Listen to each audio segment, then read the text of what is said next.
Okay, Jason, what are acceptable gaps in hardwood floors? Is bowing normal? Acceptable. Those are two completely different They questions. are. Okay. Acceptable gaps.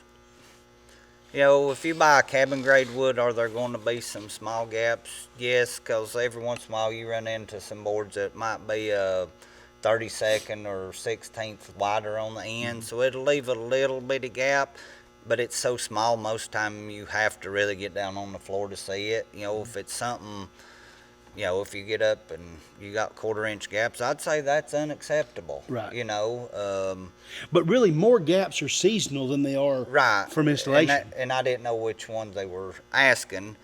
Most all houses get gaps in their floors Right.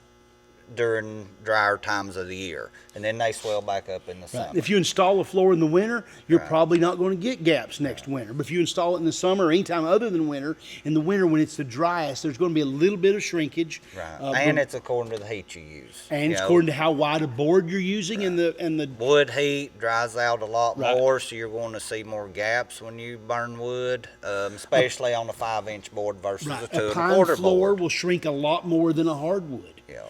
And in the summer, the hardwoods will expand more than the pine. So it's a hardwood floor. You're going to have gaps. Then as far as the bowing, bowing's normal in a solid wood when you're installing. You know, it's a solid piece of wood. It's going to have some bowing in it. That's why we nail it. Right. You ain't going to get a lot of it, but it is normal. And it'll pull when you. Yeah, I've watched a professional nail a floor down, and they can handle bowing. It's not an issue.